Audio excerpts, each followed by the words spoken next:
Hello. Hello বাবু, উঠছো? হুম, মাত্রই উঠলাম। বাবু খাইছো? না সোনা, ঘরে খাবার কিছু নাই। তুমি তো আসবা, আসার সময় খাবার কিছু নিয়ে এসো। আচ্ছা ঠিক আছে বাবু, আসতেছি একটু পরে। তুমি কোথায়? আমি তো বাবু ভার্সিটিতে। বাবু, আমার তো আর তর সহ্য হচ্ছে না। পেটেও ক্ষুধা, মনেও ক্ষুধা। তোমার কতক্ষণ লাগবে?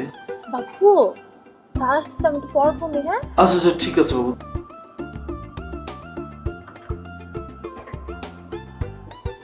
বাবু আইছো? হ্যাঁ বাবু, আইসি। বাবু আমার না এখনই বেরোতে হবে। কেন বাবু? তোমার ক্লাস তো এখনো অনেক দেরি, একটু পরে যাও।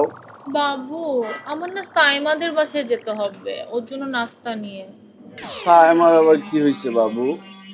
আর বইলো না বাবু, মানে সাইমা না ওর আম্মুর সাথে ঝগড়া করে খাওয়া দাওয়া বন্ধ করে রাখছে। খাওয়া বন্ধ করছে, তুমি কেন খাবার নিয়ে যাবা? কি বলো বাবু, খাওয়া বন্ধ করেছে তো আম্মুর সাথে ঝগড়া করে, তাই বলে কি নিজে খাবে না? বাবু বাদ দাও, তোমার যাওয়ার দরকার নেই। আর আমার ফ্রেন্ড, আমার একটা দায়িত্ব আছে না বাবু? ও, তুমি তাহলে এসব করে বেড়াও? বাবু